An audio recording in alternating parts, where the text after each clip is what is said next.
Assalamualaikum warahmatullahi wabarakatuh. Baiklah, kami akan menampilkan hasil dari kelompok kami tentang pemasaran jasa dan intelijen pemasaran yang beranggotakan saya sendiri, Roza Adelia, Saya Anissa Fadila Radios. Saya Dina Ritma. Baiklah, pembahasan pertama yang akan dipresentasikan oleh Anissa Fadila Radios. Kepada saudara tersebut disilahkan. Baiklah, saya akan menjelaskan komunikasi pemasaran jasa yang terukur. Informasi pemasaran adalah komunikasi terukur yang bertujuan untuk meningkatkan pengetahuan dan menciptakan kompetensi dalam kelompok sasaran.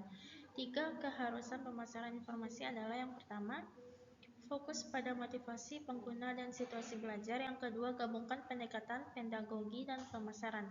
Yang ketiga, manfaatkan sepenuhnya lingkungan jaringan digital. Ide pokok di balik model ini terdiri dari motif dan keterukuran. Motivasi mengacu pada motivasi pengguna akhir solusi pelatihan atau komunikasi. Dia sendiri yang memotivasi atau menciptakan motivasi memerlukan motivasi atau bimbingan eksternal. Apa yang dimaksud dengan keterukuran? Transparansi kinerja dan evaluasi kinerja berbasis konten. Untuk mengevaluasi efektivitas pemasaran dan menemukan masalah dan peluang pemasaran, informasi dikumpulkan dari sumber internal perusahaan. Kebanyakan manajer pemasaran menggunakan catatan dan laporan internal secara teratur, terutama untuk keputusan perencanaan. Informasi catatan internal terdiri dari informasi yang dikumpulkan dari sumber internal perusahaan untuk mengevaluasi efektivitas pemasaran dan mengidentifikasi masalah dan peluang pemasaran. Pembahasan selanjutnya akan dibahas oleh Dina Ritma. Kepada saudara tersebut disilahkan. Materi selanjutnya yaitu B. Intelijen pemasaran. Sistem informasi pemasaran menentukan informasi yang diperlukan, mengumpulkannya dengan mencari lingkungan dan mengirimkannya ke manajer pemasaran yang membutuhkannya. Informasi pemasaran berasal dari banyak sumber. Sebagian besar informasi intelijen berasal dari karyawan perusahaan, manajer, insinyur, dan ilmuwan, agen pembeli, dan tenaga penjual. Namun perusahaan seringkali sibuk dan tidak menyampaikan informasi penting. Perusahaan perlu menyadarkan karyawan akan pentingnya mereka sebagai pengumpul intelijen, melatih mereka untuk melihat perkembangan baru, dan memotivasi mereka untuk memberikan informasi intelijen kepada perusahaan. Yang pertama yaitu memanfaatkan bagi manajer. Sebagian besar manfaat tim pemasaran didasarkan pada kepuasan kinerja, peningkatan produktivitas, hasil pemasaran yang lebih baik, dan kebebasan berekspresi kreatif. Namun manfaat utama yang disadari manajer dari sistem informasi pemasaran otomatis berpusat pada kemampuan untuk mencapai tujuan pemasaran tertentu. Beberapa di antaranya terwujud dan beberapa di antaranya tidak terwujud. Yang kedua yaitu keuntungan bagi staf pemasaran. Sistem pemasaran juga meningkatkan produktivitas staf pemasaran melalui analisis tren yang unggul dan penelitian respon pelanggan. Karyawan tidak perlu menghabiskan waktu berhari-hari memilih data pelanggan untuk mengetahui siapa yang membeli apa, kapan, dan berapa banyak.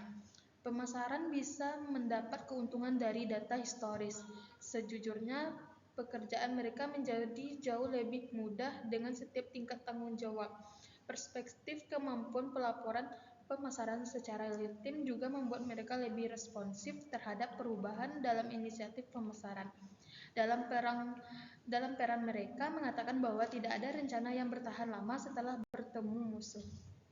Selanjutnya yaitu C. Bahan.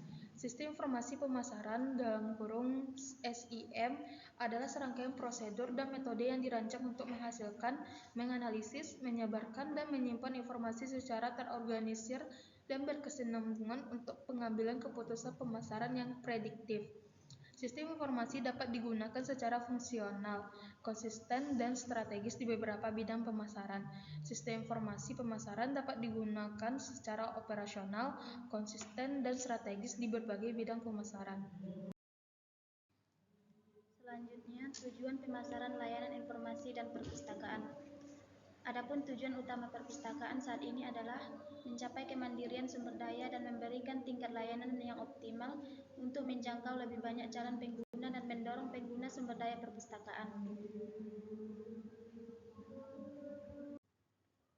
Penilaian kebutuhan adalah inti dari setiap program pengembangan produk dan penting dalam penetapan tujuannya Setiap proses pemasaran, terlepas dari jenis perpustakaannya, kebutuhan untuk mengembangkan perencanaan pemasaran yang berpusat pada pelanggan dan strategi kini telah berubah, bagian dari manajemen perpustakaan yang efektif. Demikianlah presentasi dari kelompok kami. Assalamualaikum warahmatullahi wabarakatuh.